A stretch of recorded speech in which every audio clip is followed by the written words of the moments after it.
Hey, I'm Louis Jaeger. I'm a landscape designer and I make films and write books about regeneration. And this is the Prairie Farm Podcast. Louis, we spend a lot of time dealing with invasive plants that come from your side of the pond. We get whether it's from Europe or Asia. We even have a few invasive plants that come from Africa. And I don't know if it's just a hypothesis or if it's. I imagine it can probably be proved.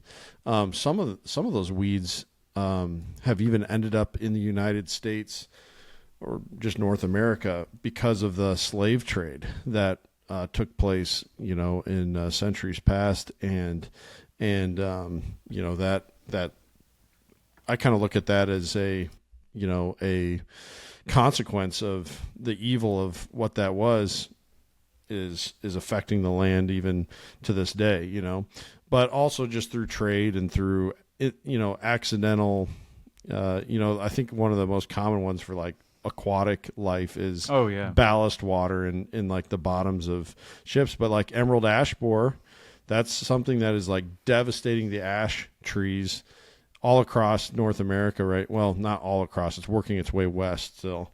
But it's devastating trees here in the United States. And that is believed to have come from pallet wood. I think the larvae were in pallet wood. And so we get all these invasive species here, but it oftentimes makes me wonder, we got to be sending some invasive species from the United States back to Europe and Asia. Do you know of any off the top of your head that you get from us?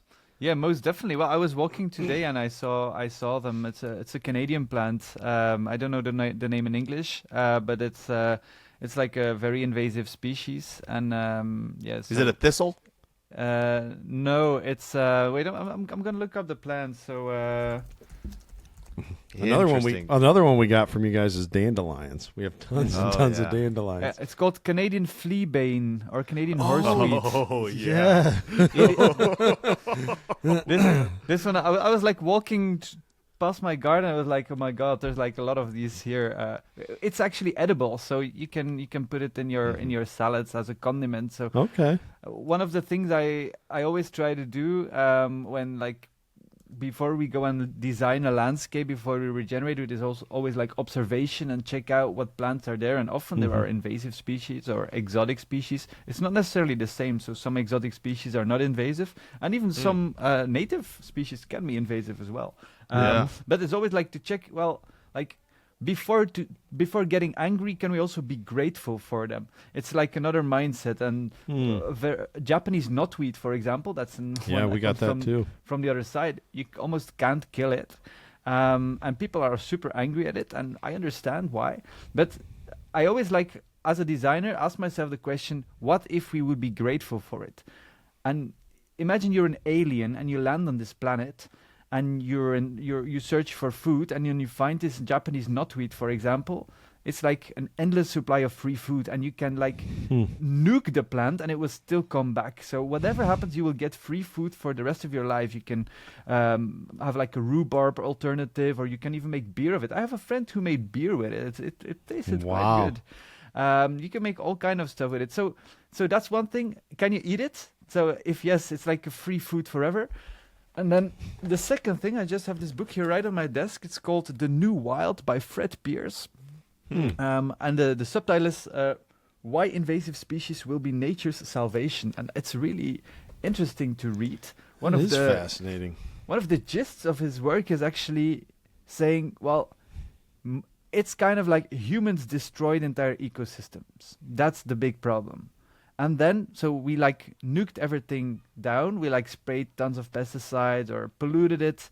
And then we're like, oh my God, this invasive species is now everywhere. It's like the only thing that's left to grow. And then we are mad at that species, But it's actually we that done all the harm. And then we're like saying, oh, but that plant is the culprit. But it's just like a symptom. True. Yeah, that's a really good way to look at things.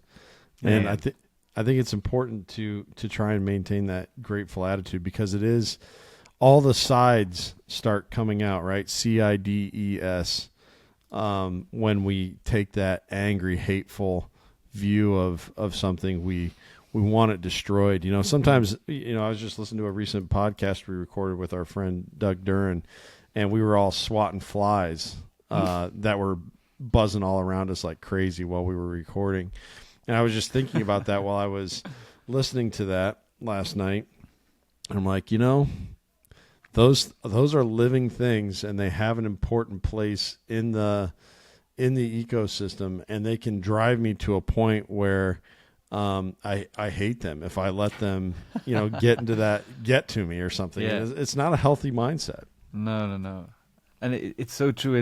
It's like this radiator that makes this whooshing sound. Sometimes you could like get really angry on it, but at the same time, people put on these sound CDs or playlists that mimics the sea. It's like almost the same sound. So if you like imagine, well, it's just the sea that I'm hearing, then it's just the way you're looking at it.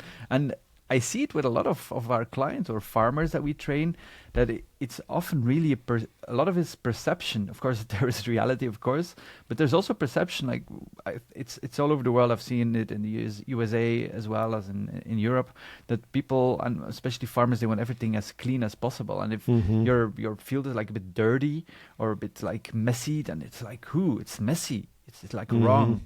But like now I know farmers that now they're way more messy, but they make way more money, and they have less disease and less problems. So, what do you want? You want like a clean field, and like have to spend a lot of money to kill pests and diseases and kill yourselves very slowly, or do you agree to have a messy field or something that you perceive as messy, but is actually like nature supporting your crops for free, so you don't have to do it? Yeah. It's an easy choice for me, but it's a cultural one, and especially like I've driven through like almost all the United States, and all the lawns you see, people rather have like lawns that almost become pink because of all the pesticides they use than to have like this only like one flower between the lawn, but people don't realize is if you have a lawn and you have like the clover or dandelions between them, that they actually help the lawn, and you have to like don't fertilize anymore and don't have to use any pesticides anymore. But that's a mindset, Yeah, man. Yeah, that we should talk about this, Nicholas, because we've mentioned this. In fact, Nicholas just did a whole like little research bit on lawns, and we've always understood that they originated in Europe, specifically I think France, right? Where UK. UK was where it started out. Can you give us a little background on lawns there? Yeah. And then what do lawns look like in the UK today? No, it's actually very funny. Today, if you're very wealthy, you're gonna buy a super yacht or a Lamborghini or a Bentley or a Rolls Royce. But back in the Victorian age, in England and UK, Rolls Royces did not exist back then.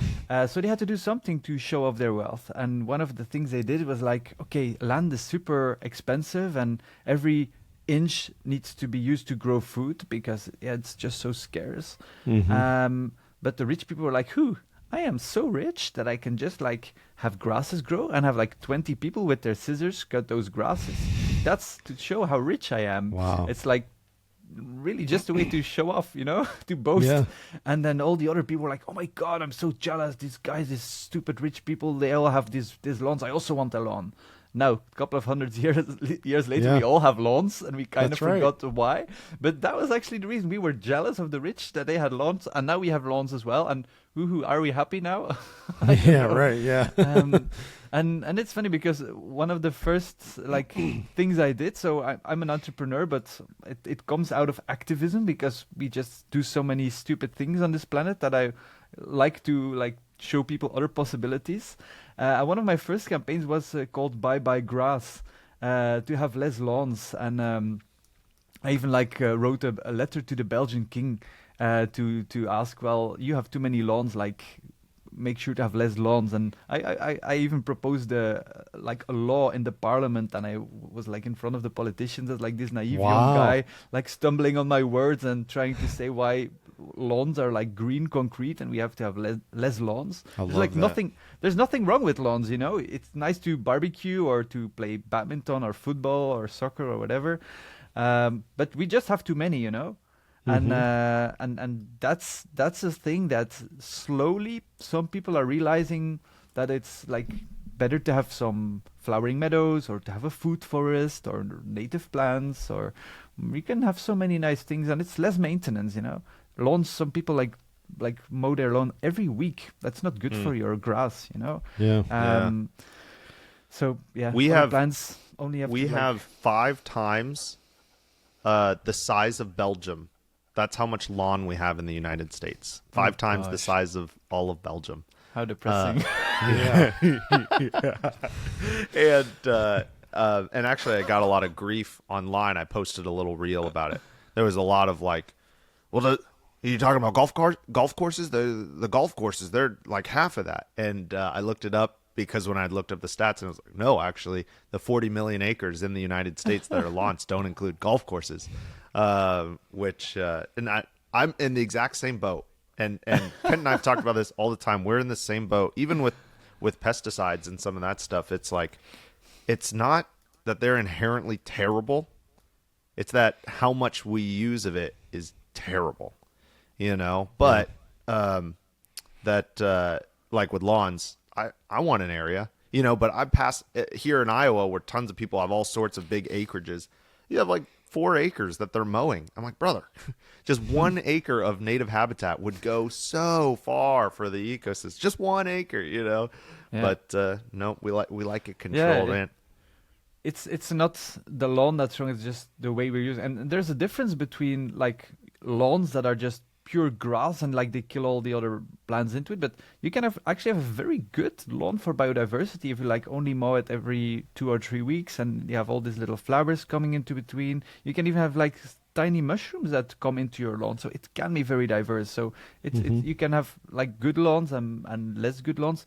For me personally, like you say, pesticides, you can have it the good way or the right way, the wrong way. For me, there is no good reason to use any pesticides. I'm really radical in that one. I understand why people use it, and I respect the farmers who still are using it because I know how it is to be a farmer. But the future is pesticide free. 100% sure of that. Wow. I absolutely love that take, Lewis. I absolutely love it. We are actually just coming down. Let's get into that a little bit, Nicholas. Because Well, yeah, I was going to jump in with we just interviewed a gentleman. Actually, when this airs, his podcast would have already come out. Aaron Van Wyk, a neighbor of ours. He is herbicide free on a big chunk of his farm. He's certified organic, and he talks about what it takes to do that. And Lewis, we've talked about this on the podcast. I'm curious your thoughts on this. If we go pesticide free, that means food will probably have to be more expensive. I don't think it'll be scarce. I don't think, because they always say, well, we're trying to grow enough food for, yeah, we've got enough food. Here in the United States, we've got enough food. So it's not that it'd be scarce. It's that it'd be a little more expensive. And my opinion is that, and this is hard for people to hear, is that we probably don't pay enough for our food here in the U.S. I know it's way more expensive in Europe, and so I can't speak for you guys, but most civilizations have paid over 50% of their income in food over the humans. Some being they needed 120% of their income for food. They didn't have enough income for food. So, and the United States were paying between 11 and 16%. That was something I looked up in 2024. And I just don't think that is enough to be connected to the food. So I'm curious your thoughts on that. Yeah, well, that's one of the questions you always get when you talk about regenerative organic food, and it's about the same in Europe, between 11 and I think it's about 14% we give to our food. Do we not pay enough for food? You know, that's a societal choice. In most societies, let's say of developed world countries, food prices are virtual. You know. There is so many subsidies. There are incentives that farmers get, or it's manipulated by by Wall Street that are trading. And what is true is that food prices more or less stay the same, or go up very slowly. and all the other prices went up very fast. So the farmers are getting the same for their potatoes, let's say today as 10 years ago, but all the rest of the things have become more expensive. So that's a thing that's not really correct. That's one thing. And then you could say, well, we're not paying enough. But in Europe, for example, if you give $2 as taxes to Europe, one of those $2 goes to farming. I don't know the exact numbers in the United States. It's not that high. I know it's not that high. Yeah. Wow.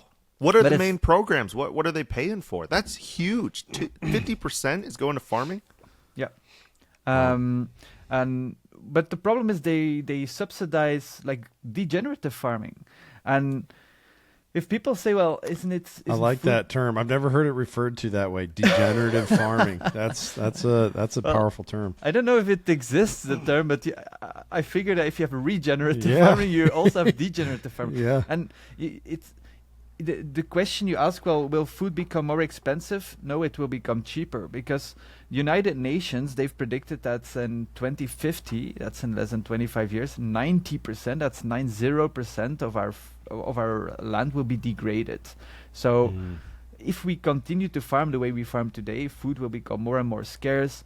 We're already seeing it. I've traveled across the world and I've seen it on every continent. Such an interesting where I've been. take. I've seen that there are more and more droughts, more and more severe floods, and farmers are more and more losing their crops.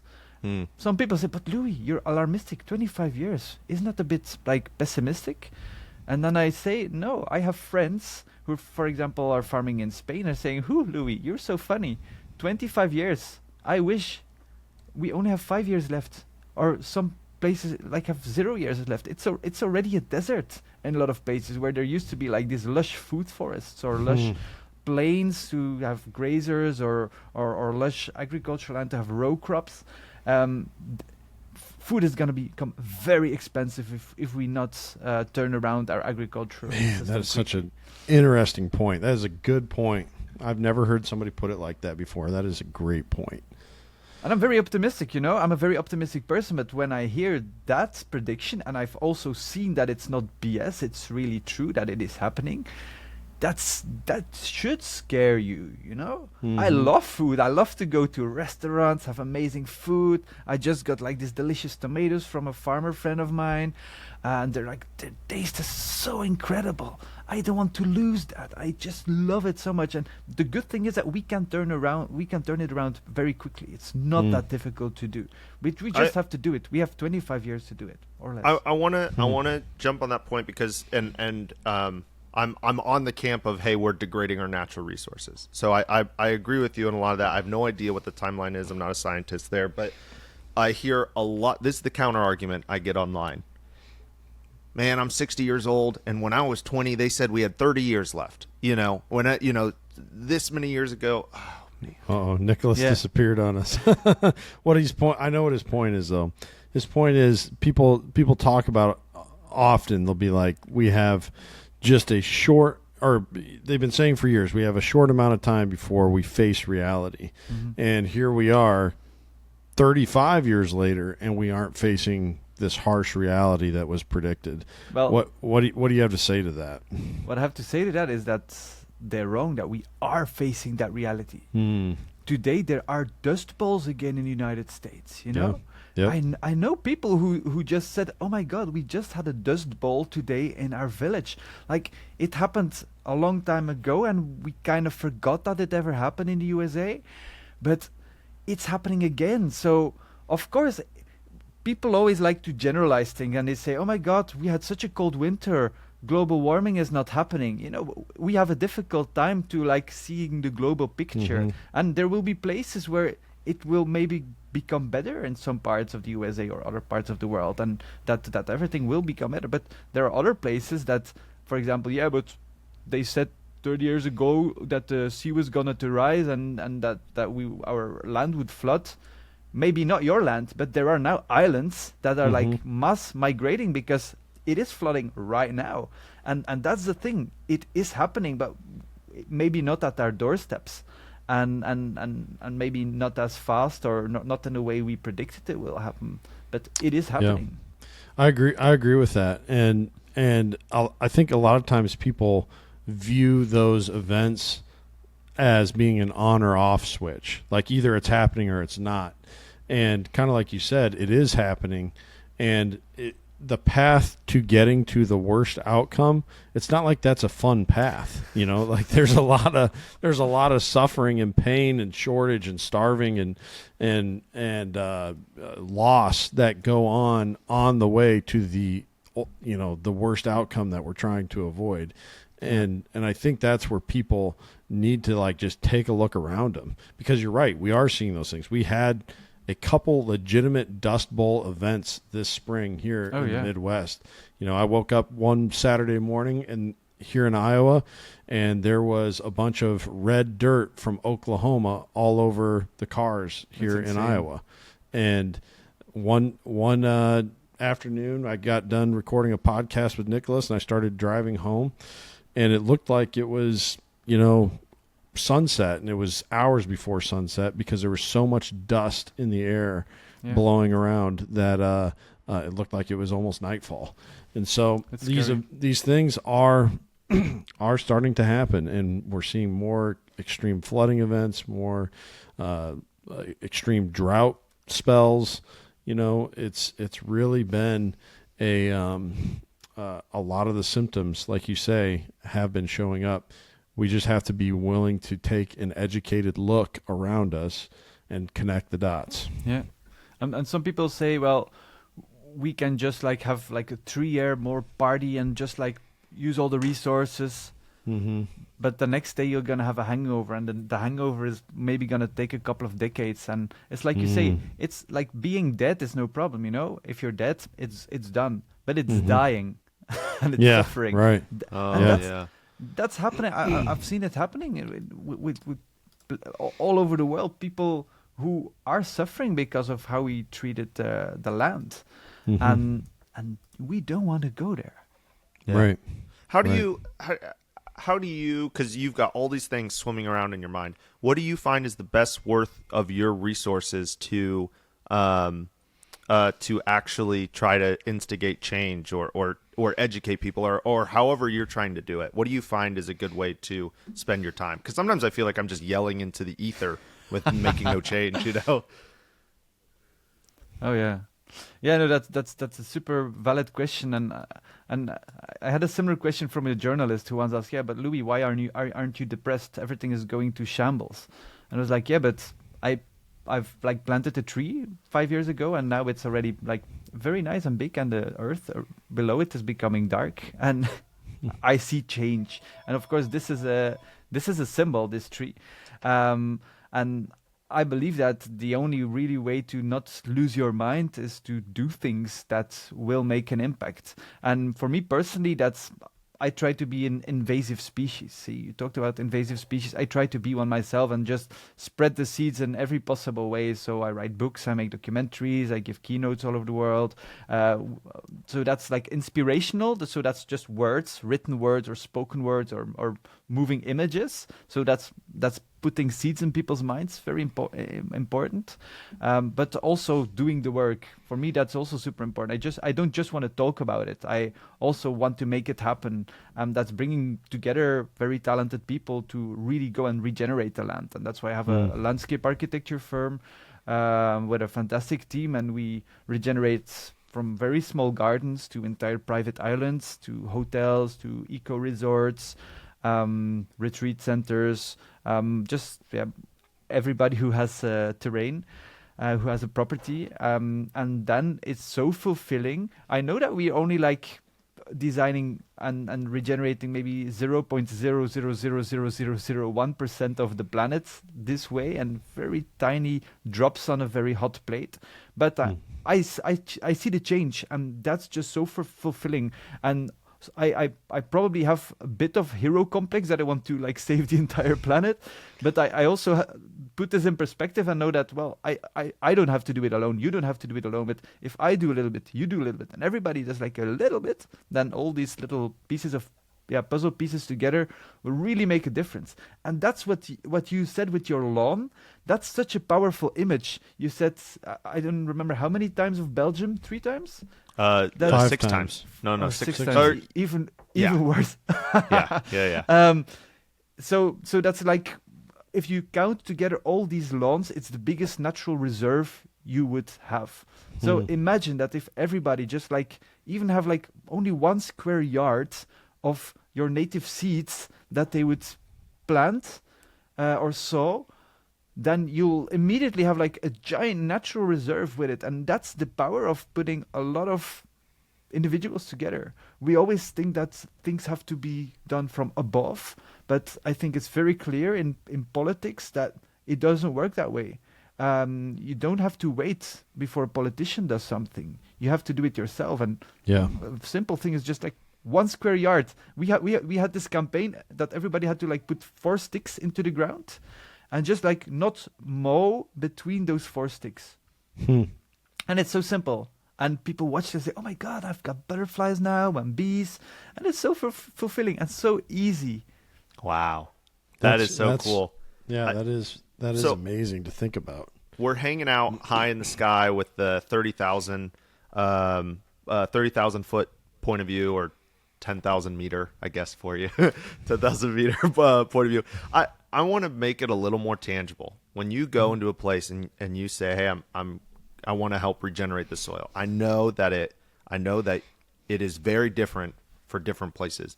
Run me through like a checklist of things that you're kind of, when you first are on site or your team's on site, they're looking like, they're looking for this, and this, so that they can help regenerate it, as like a base starting point. Want me to go nerdy? Yeah. Yeah, please. All right. I'm going to go nerdy and also deep, because one of the things that people underestimate the most is the human factor. And so everything starts with the people who own the land. And so what you're going to do on the land needs to fit perfectly with the personality and the lives of the people owning the land. And so one of the most important things that we need to do as designers is to really get to know the client, what makes their heart tick, what makes them happy, what gives them fulfillment, what are they capable to do, what are they not capable to do, how much resources do they have, how much things can they do themselves or can they leverage to have somebody else do it. And so that's like the first part. If you get that part wrong and you make this the most incredible design, but if this design is a mismatch with the people owning the land, then you're not going to have regeneration. So that's like the first part. So we really need to get to know them. And we have several techniques to do it. First of all, of course, just have this gut feeling of like just talking with each other, but you can also do like very cool exercises to really get to know the people and know how they think. So it's a bit I've never heard of a psychology. landscape designer doing background checks or doing personality tests. That's so fun. That's so fun. I love that. Yeah, and it was one day that I was at with a farmer's couple, and they were like talking about how they inherited the farm from their parents, and he was like telling stories about why he should do things, and I was like, oh my God, like everything you're telling screams that you're not doing stuff according to your values. And back in the beginning of my career, I was like, oh my God, how do I like be blunt and like say that you're full of BS? It's not true what you're saying, and not in a bad way. It's just like he thought that he had to do it because his father has done it for his life. So I was like, oh my God, I need some sort of, I don't know, more knowledge about it. And so I did like a postgraduate coaching to really know how to coach people, because it's such an important part of it. So you probably did not expect the answer how to regenerate the soil is like find the people's motivation and ambition, but that's the start. If you like, every person has like their goals in life and their passion, and it's, if you find that passion within yourself, you have this like nuclear energy. You can keep on going. You cannot be stopped. And if you like find that in the person and connect this with the landscape, then you can go nerding about the soil. So if you want me to now go and nerd about the soil, happy to do Yes, so. please. Yeah. Love it. That'd be Alright. great. Well, before you do that, though, I do want to say we end every podcast. Nicholas came up with a tagline that goes, "Conservation happens one mind at a time," and so it's true. What you're saying is it all starts there in the minds and emotions of every person. Yeah, and so I'm very happy you're bringing that up because it makes a beautiful bridge to the next thing I was going to say is that education is then the next step. So we know that people are like, okay, I want to regenerate, but they not necessarily know what regeneration is. And then, for example, yesterday I was at a client, not a big piece of land, just like a big villa with a very nice piece of lawn around that villa, and he wanted to do something more regenerative. And he was like, sometimes when he had yard trimmings, he then paid somebody to like bring it away, just remove it and put it to, I don't know, composting facility normally. And I was like, yeah, but you have to close the cycle. Why not chop it up and put it here under your bushes, for example? Mm-hmm.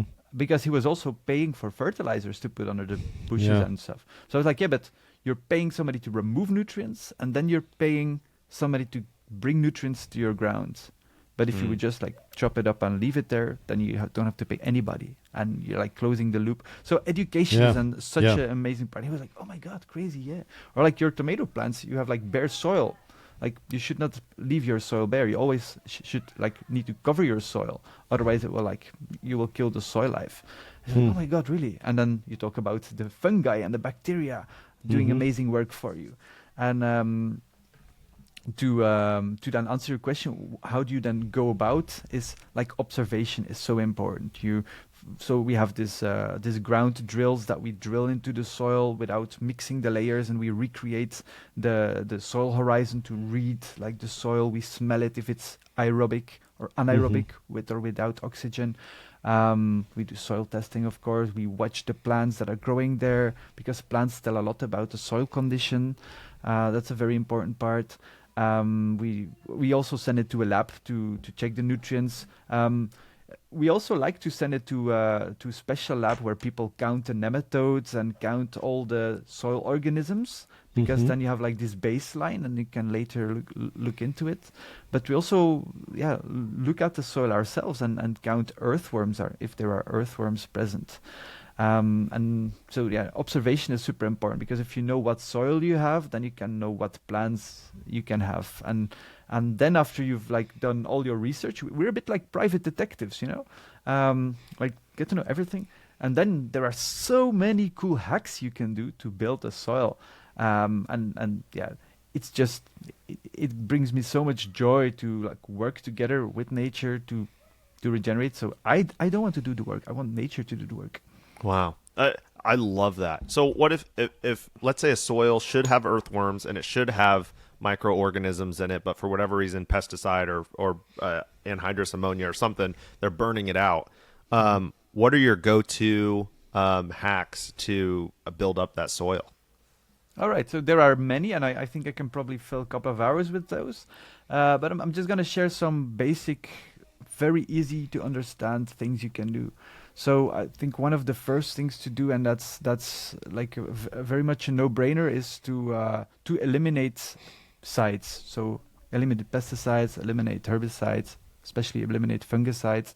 And I know that as a farmer it's hard, because it's your margins are very thin, and so I'm not saying like do it like dump them all and just start without, and you will just have no crops the next year. So as a farmer you have to do it gradually. But like let's say, imagine that as a farmer you like sacrifice an acre of land, let's say, or even a couple of hundreds or thousands of square foot. I don't know how to say it. Feet, Foot? yeah. Feet. Then the go-to things is, of course, like eliminate all the inputs, all the also chemical fertilizer, because they're all killing soil life. And then one of my slogans, and one day I'll probably make a T-shirt out of it, is why pay for it if you can get it for free? Because if you work together with nature, there are so many free rides, and I'm going to give you some examples. Fertilizers, nitrogen. People pay so much amounts of money for fertilizers, but fertilizers are for free. 78% of our air that we breathe is nitrogen. How do we get the nitrogen from the air into the soil? well, you can do it with very expensive machines and fossil fuels, but you can also do it with plants. A lot of people know clover, for example, who have nitrogen-fixing bacteria that can take the nitrogen from the air, give it to the soil. But there are much more plants. There are also a lot of trees to do it. For example, the Elaeagnus family. Those trees can do it. Not a lot of other trees. You can just look them up like nitrogen-fixing plants, and you'll like get an entire list of it. So that's one thing, free fertilizer. Another thing is, you need water to grow crops. And a lot of people think we have a water problem if there's a drought, but most of the time we actually have a fungus problem. Like, I'm talking a lot now, I would like to get a water, but my fridge is like very far away and I cannot extend my arm. It's frustrating. But a plant, it can make their roots 100 times longer if they work together with fungi. 100 times. That's incredible. But if we constantly plow, then we like destroy this. And we actually just need to create the good conditions for the soil, so soil life will create this fantastic city that will give everything to the plants we need. And one of the easiest things to do is actually to plant kind of green manure mix with at least 6 botanical families. So one of my favorite mixes is around 12 to 15 plants, and they have at least 6 botanical different families. And why is that? Because plants constantly inject liquid food for soil life. So most of people think, well, plants only take food out of the soil, but that's only one half of it.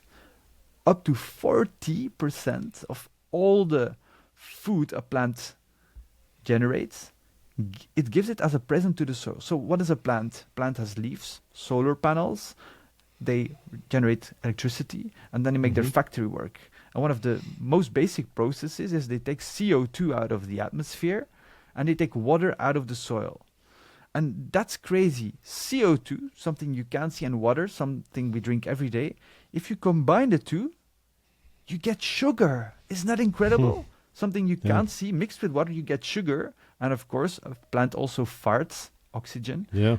We're very happy with those plant Beautiful. farts. We need it.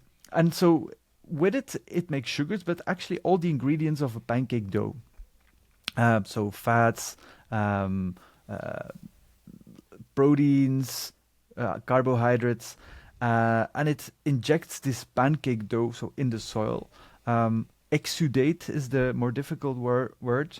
And so the plant is smart because every soil in the world has enough nutrients to farm forever.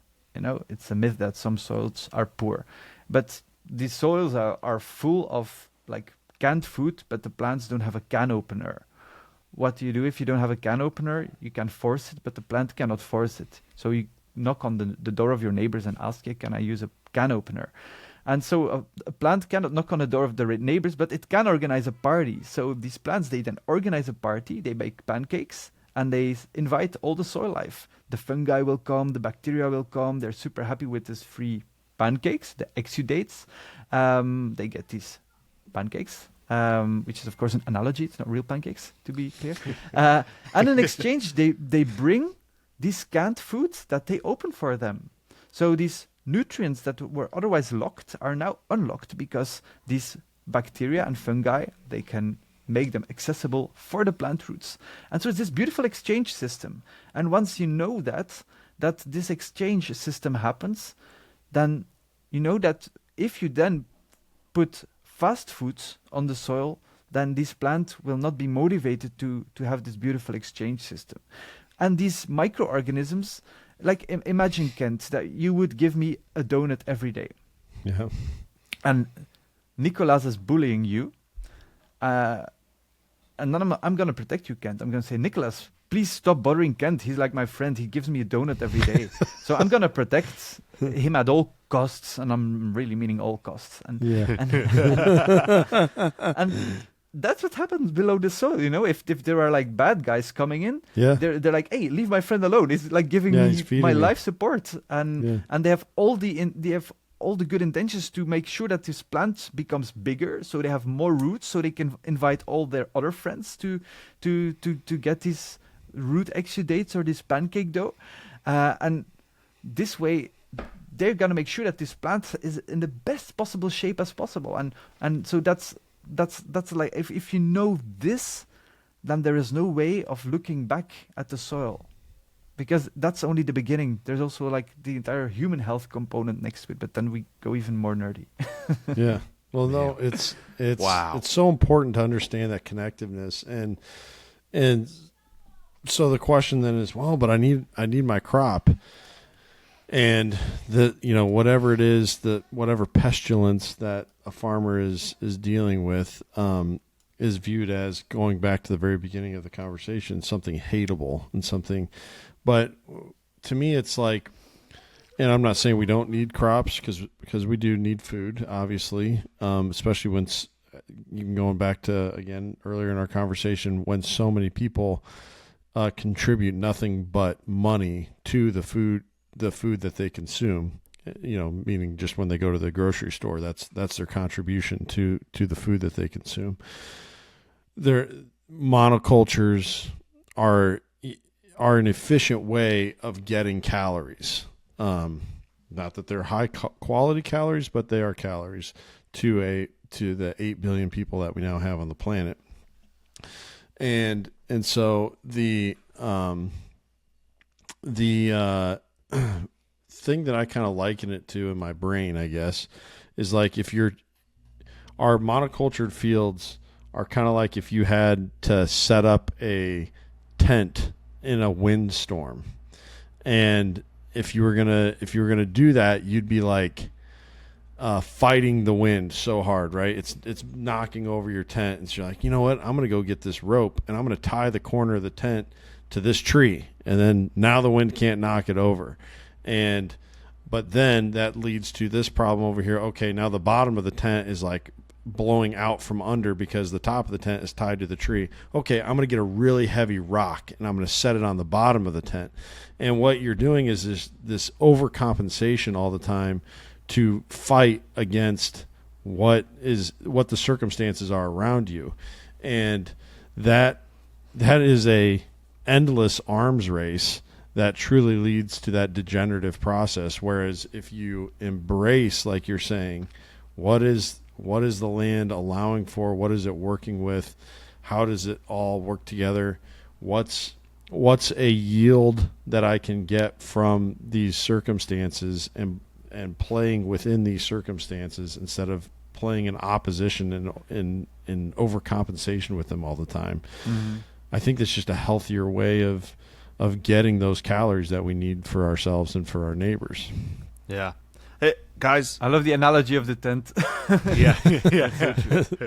Ken, actually, that happened to Kent earlier this summer. I have had to set up tents in windstorms before. It's not fun. I do have I want to pivot a little bit because this is awesome. This is the most in-depth we've gone about soil, and I'm loving it. But there's a major thing that you talk about that I want to make sure we get to, and I believe you call them food forests. Mm-hmm. What is that? First of all, people in the Midwest basically don't know what a forest is. It's all plains, and I say that forests. Joking, but yeah. What is a food forest? Yeah, so basically, if you go to a normal forest, you have like the most majestic creatures on planet Earth that grow just by themselves. Nobody has needed to fertilize them. They did not need any pesticides. You don't need to water them. They just grow. They grow like this fantastic ecosystem. And why do they grow so well? Well, they have all these supportive species. And it's a bit with what you said about monocultures, Kent. When you look at nature, all plants are collaborating with each other. There's like this beautiful collaboration, and they've done like millions, even billions of years of R&D, of research and development on like the best possible collaborations between the plants, between the fungi, the bacteria, and so it's so perfect. So if you take this one plant out of nature, corn for example, and you put it just in a field of monoculture, then they have no supporting species. They are not supported by anything. And if you don't support the plant, you need to become the support. And that costs a lot of time, energy, and money. And then you need to spray, and then we know where it goes. It goes into a vicious circle. But if you look at the natural polyculture, so different species together that will support each other, then you have a forest. And if you look at a lot of ecosystems on this planet, a lot of places, even the parking lots of supermarkets, if you just leave them, it will become a forest. If you look at Chernobyl, for example, there's this famous Netflix documentary series about it. It was a city. Now it's a forest. So if you leave the roof, if you don't clean the roof, after 10 years you'll have birches growing into it. You'll have all kind of trees growing into it. So a lot of places it will become a forest. So it was actually an insight I had when I was a farmer. I was doing an internship at a farm, and I was harvesting leek, and I was freezing to death. I was really frustrated. I was so hardworking, and I knew that when I harvest the leek, nothing will come back. It's an annual, so you have to replant it year after year after year, and every time you have to replant this annual, then it costs you a lot of time, money, and energy. And at the same time, I was reading a book about a 4,000-year-old chestnut tree on the Etna volcano in Italy. So I was thinking, oh my God, I could be a farmer and just sit 4,000 years under my chestnut tree, and the harvest will just fall on my lap. I don't have to do anything. So that's, of course, a very black-white viewpoint. But it is true that most of our diet currently is based on annual agriculture, and annuals in nature only exist on disturbed soils. So we have to keep on disturbing the soil in order to have food. But if you look at a forest or a food forest, then you have perennials, so plants that have time to make deep roots, and their leaves fall on the ground, they feed the soil. If you plant an apple tree, you will be able to pick those apples for the rest of your lives. Your child will be able to do that, and even your grandchild will be able to do it. And if you put nut trees, your grandchild even will be able to do it. You have olive trees that are 1,000 years old. So imagine you just only have to plant it once, and for 1,000 years you can get yield. Even if it's for only 50 years or 100 years, that's already massive. And a food forest is all about mimicking this natural forest. So you have these different layers, you have species supporting each other, and basically you plant it once and you can harvest forever. Of course, there is some maintenance. I'm not going to lie about that. But basically, it's a more lazy way of farming. Man, that's a beautiful picture that you're painting there. So are you, I mean, I know you do some landscaping work. Are you installing a lot of these food forests for people? Yeah. Could you kind of walk us through the process? I mean, we know the first thing you do is you get there, you observe, and you figure out, diagnose the situation. But what do you like? What's the first thing you plant when you're going? Yeah. So first you have to think, what are gonna be my cash crops? Maybe before that you want to decide: do I want to get loads of food, want to even sell this food or become self-sufficient, or I just want a beautiful garden and sometimes pick a raspberry here and there. That's the first decision you need to make. But let's say you want to really produce food to become self-sufficient, feed your family, feed your friends, or even sell it as a farmer because it can be profitable. Then you first choose your cash crops and the biggest trees. So first you plant in you design in the biggest trees. And then you think, okay, what trees can support those trees? Let's say nut trees are the biggest trees, and supporting trees could be linden trees, for example. Or you can also plant mulberry trees in between it and harvest the leaves. You know that 1 acre of mulberry leaves have more protein than 1 acre of soybeans? It's incredible. Wow. That's crazy. Most people don't know that. So people are talking about the protein The mulberry, you said leaves? The leaves, yeah. Really? Yeah. I guess I didn't even know. I mean, my family picks. We have a lot of mulberry trees in our yard, and so we pick a lot of mulberries and we eat the berries. But I never knew the leaves were Yeah. edible. You need to as start getting Oh, yeah, munching. the berries Kent are doesn't eat delicious, salad. So these leaves are edible. And then, for example, the linden tree or the lime tree, it is known as an infirmary tree. It treats the soil and like massages the soil. And for example, the blossoms you can use to make tea. The young leaves you can put them in your salad. The flowers are fantastic for the bees. And then, of course, then you have more shadowy parts, and there you can, for example, plant pawpaws, which is very famous in the United States. I love pawpaws. It's like the mangoes of the north. And then you plant those in the shadowy part, so they can slowly come. You can also plant some oak trees into it, which also take more time.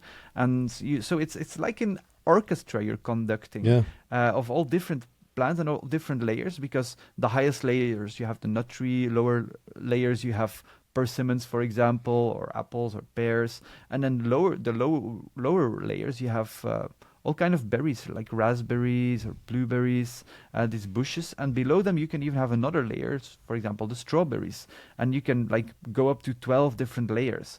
Of course, the more complex you go, the more difficult it becomes for a farmer. And so sometimes for farms we only have a few layers to make it as easy as possible to harvest them, because nowadays all our machines are built for annual crops, and there are some machines being developed already for perennials, but they're still in a minority, and you can't get them for the same price as you would get like a combine harvester, let's say. Sure. And so when you have all these different layers, they care for each other. And I know I have a friend who's a farmer, even an organic one, and he has a lot of rows of I think it was blackberries, blackberries, and it was like a super hot summer, and in 2 hours time he lost about $50,000 of his berries, because the heat just scorched them. So so what would a normal like berry grower do? Like putting concrete beams and then put some nets above it. And that costs a lot of money. These concrete beams, they only like after 10 or 20 years, you have to replace them. It costs so much money. But he's like, but I'm just gonna plant trees, So you put an extra layer, and then gradually it's actually becoming a food forest, because then he realized, oh my God, I'm like having to till the soil under the berries, because I have too much weeds. But then he's like, but what if I plant like very strong plants that are stronger than the weeds, and that actually also provide food?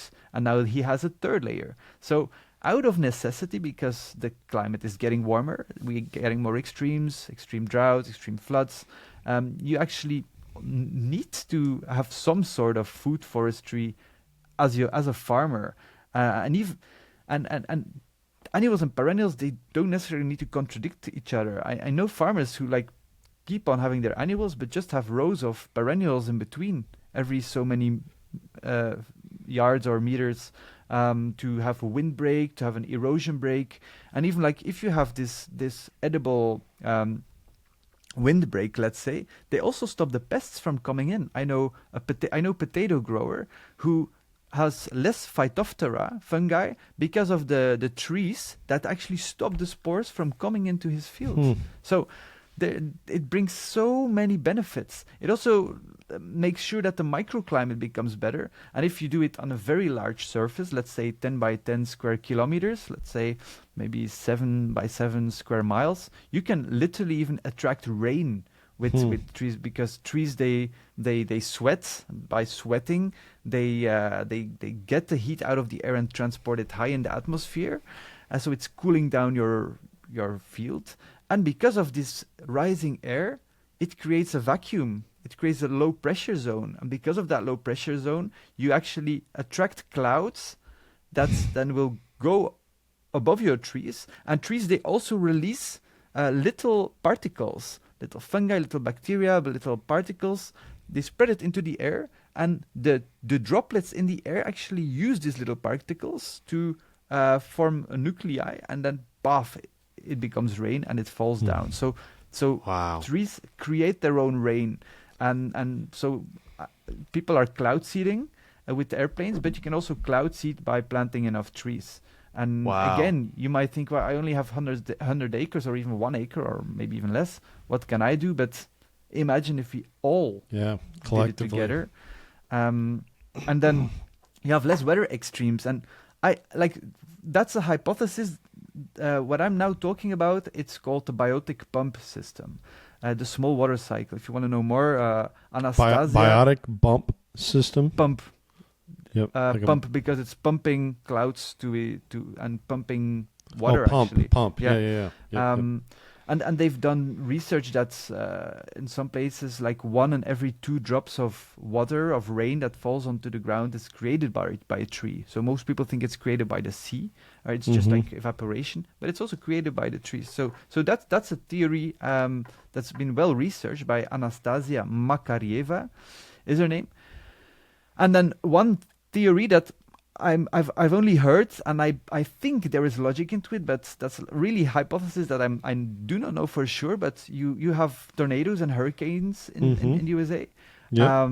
which is about heat difference. Yes. Yep. I've heard that maybe it could be possible by having these trees regulating the land that you could maybe even make sure to have less of those. But for that, Oh, for that, interesting. I really don't know if that's true or not, but I think it's an interesting Well, it thing makes to research. Yeah, there's logical sense there. If you're cooling down the surface temperature of the Earth, I mean, then because like you said, those for a hurricane, it's latent heat that's stored in the atmosphere that provides the energy for the whole storm. So whereas a tornado is a part of a storm, part of a big thunderstorm system. But either way, heat, just like the closed cycle that you talked about with when you're explaining to people, hey, quit getting rid of your compost and then bringing in fertilizer. It's energy is conserved as well. So heat on the earth rises and affects the atmosphere above it. And I think there's some truth there. And something that was kind of a myth, but it still holds some truth, is that tornadoes. They used to say tornadoes do not happen in large cities. They always happen outside of cities. And I think the idea there was the wind couldn't gather up enough speed because of all the houses and buildings and everything like that. And it couldn't form. You couldn't have this swirling wind event as These easily, highways. right, as you can out in a wide open area. And I think there is some truth to that. And so having more trees helps serve as windbreaks too on the landscape, where the wind doesn't have that chance to collect and create those dangerous weather events. Yeah. That's I will be clear, that is mostly hypothesis on my end as well. Yeah. There's I'm a not a tornado documentary. expert, but There's a documentary called Mully, Mully, and very interesting. It's more anthropological, but basically part of the story is, and it's true, this guy starts an orphanage, really wealthy guy, just feels like he should start an orphanage. He's in Africa and starts this orphanage in Africa, and he's from there. And then the orphanage becomes too big for his already giant mansion, so they move out to the desert, and he is able to dig a well, so they start planting trees. And then they start planting more trees, and then all of a sudden it started raining in their ecosystem. Wow. Yeah, because they had thousands and thousands of acres of trees. It's called Mully, Mully. And I just find that Joe Dickey was telling us a similar thing, Nicholas, down in where was that? That was in South It's America, either New wasn't it? Mexico or Arizona. It's one of the two. Oh, okay. But yeah, it was like basically they took this ranch and went all the way regenerative, getting native plants on there. I think they even forested part of it, and they changed the not the water table, but basically how much rain they were getting. And he said that they kind of documented that the cloud stopped where their farm stopped. But this system of farms was hundreds of thousands of acres. But you could do that. I mean, that's just hundreds of thousands of acres is just a few hundred farmers getting together in Iowa. That's all it is. And so I am curious, and maybe you answer this. I'm sorry, guys. I had internet connection, so I was trying to get back on it. But when you were talking about the food forest, have you set farmers up with this where this is their livelihood? They harvest these things? Yeah, so there are a lot of farmers who use it as an extra layer of extra income. So they so the thing about farmers is that they are under a lot of pressure to provide food for us, and that's something we like should have like put on the biggest echelon of the ladder as possible of respect to give to someone, because without food we can't eat. So farmers Right, are like yeah. the biggest heroes in society, and so they're like, okay, but I want my crop to be secure. So they keep on focusing on their normal crops, but they just add an extra layer to it. And if they add an extra layer to it, then it's like, okay, now I have a lot of walnuts, let's say, to just give an example. And walnuts, you can sell the walnut oil for a lot of money. If you sell it wholesale, it will be less. But if you, for example, just sell it locally, it's really expensive walnut oil, and it's delicious. I'm addicted to it, by the way. I really love it. And after, let's say, 50 or 100 years, you can cut down those trees and sell the walnut wood, which is a lot of money. And so they don't lose any yields of the other crops, because they've proven that if you have 1 acre of cereals, let's say, and half an acre of forest, if you put them together, you have the same yield. Just by going vertically. And you have this curve that if you go closer to the trees, your yield will diminish. But if you go in the middle between the trees, your yield will actually be higher. So it levels each other out. And these trees, they bring all kind of benefits, like I already said. They're really superheroes. They make sure that the moisture is better, less wind, less erosion. They build the carbon because the leaves, the trees can go much deeper. And I like to repeat the words of Dan Barber. He's like a very famous chef in USA, in upstate New York. Who like people pay hundreds of dollars to eat there. It's like super high end. And his farmer says perennials, so trees, are the marathon runners. They massage the soil. The annuals are the sprinters. They go super fast. You plant a seed today, and in a couple of months you'll have a crop out of it. And we need both. If a hurricane destroys your food forest, then you have to wait 15 more years to get your next crop of nuts, then we will all die. So that's not a good idea. So we need to have both of them. If we only have annuals, then we have, like what the United Nations predicts, only 25 years left. So it's that balance, and that's the way I believe that a farmer should go. If a farmer really still needs to get an income out of his farm, I'm like, say, okay, but start slow. Start at one field and then gradually grow. Keep your current cash crops. Like, not just like turn everything in a food forest overnight. Just do it slowly, and then you can also find out what your passion is. Because I go back to your personal thing. Like, I am probably never gonna start a prune farm, let's say, or a raspberry farm.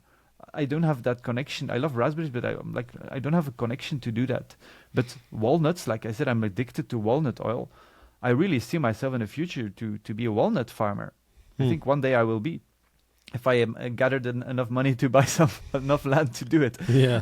Because land here is super expensive where I live. It's 50K per acre.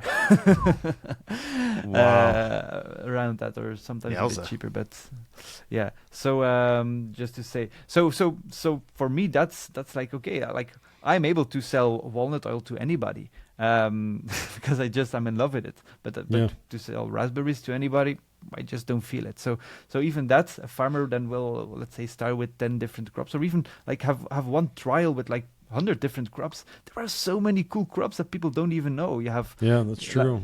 You have not only like all kind of apples, but like berries that people don't even know it exists. The pawpaw, for example, it has become forgotten for a lot of people. A lot of people don't know it, but it's so delicious.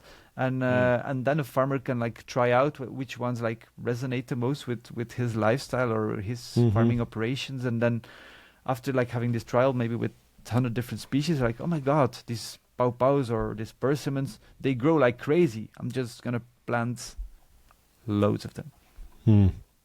Yeah. Wow. I like that a lot. You know, my wife has done, we do quite a bit of gardening at our house, Louis, and my wife uses something she calls guilds, Oh yeah. where she, you know, she has her fruit tree, and then she has some comfrey and some yarrow and some, even she'll put like a little strawberry plant all at the That's the way base to of go. at the base of that tree. And it has been amazing to see the health of her fruit trees respond to that, and the health of the other plants that she has growing together with them. And so I don't know if it's as extensive as the food forests that That's a basic. yeah. You use different layers and you use support species to support that apple or other fruit tree. Your wife is doing it right. It's crazy. Nice you're doing it. Yeah. Man. Well, Lewis, I've had an incredible time. I really have. I knew that it was going to be awesome, and it still blew my mind hanging out with you today. I've got one more question, but before we jump into that, what if people love what they're hearing from you? Where can they find you? What do you got going on? Well, they can find me online on my website, louisdj.com, or if you go to Amazon and put in my name, Louis D. Jaeger or SOS Save Our Soils, then you'll be able to get the book in ebook or as a paper version. And the nice thing about, like, I would recommend people to read the book, not because I want to sell books, but because I want to spread the information. It's written that a 10-year-old can understand it. So it's like super complex materials explained super simply. Information I wish I knew before I started the journey, and information that once you read it, you really know what you're talking about. You really understand it. And I think that's important. And of course, you can also follow me on LinkedIn or other social networks. Yeah, Also, do you have an Instagram page people can follow? Instagram, everything. Okay. Yep. Okay. Very good. Also, I got to apologize. I keep catching myself calling you Lewis, but then the lag is so I don't mind. is so bad that I don't have time to interject and say that I meant Louis, and then I'm it's sorry. The same. It's the But, same. I don't care. Oh, cool. Okay, so last question. If you could change one thing about the world, snap your fingers, you could just change it. What would you change? Well, if you just like are very pragmatical about it and don't think about the mindsets of people, it's very simple. Like make sure that everything you buy is poison free, because right now the food is literally poisoning us. Our clothes are made with forever chemicals that are poisoning us. We have microplastic the size of a spoon in our brain because of all the plastics we use. The paint we are using is full of chemicals, or formaldehydes are in the type of furniture we use. Then in America they still sell asbestos as a building material, though it's for more than hundreds of years we know that it's carcinogenic. Like we are literally poisoned from everywhere around us. So for one click it will be like, okay, let's just keep the things the way it is. We're gonna have the same cookies, we're gonna have the same hamburgers, we're gonna have the same furniture, but just don't use pollutants anymore. Don't like poison us anymore. Although I know it's maybe cheaper to have a non-stick pan with PFAS inside of it, but it's killing us. And then we're wondering why 1 in every 3 persons is having a chronic disease. It's not normal, you know. People pay hundreds of dollars as subscriptions to medication. That's not normal. And so that's like the technical side with one snap of the finger. But below it, it's maybe a more deeper or more important thing, and that's that we don't think that we can change the world. And that's a big problem. We think we pay our politicians because we are paying their allowance. They're our employees. We are paying them, and we think that they will take care of us. And sometimes they do, but sometimes they don't, and they're influenced by big corporations because they have like lots of money to pay lobbyists to get the interest of the lobby groups and the big corporations. And Like, I used to be very angry at large corporations who control the pesticides, control all the food in the world. But now I am as angry at all the people who are or ignorant and they don't know that that's happening, or they know it's happening but they're not doing anything against it. So we have, as humans, a huge responsibility to be the change we want to see. And I love the quote of Margaret Mead that says, "Never doubt that a small group of persons can change the history, because it's the only thing that ever has." Beautiful. Beautiful. Well, we've talked about it all episode long. This is all comes down to a mindset, and that mindset sometimes needs to be educated so that it changes. Sometimes it just needs a little bit more information to know the next step forward. But whatever it is, conservation happens one mind at a time.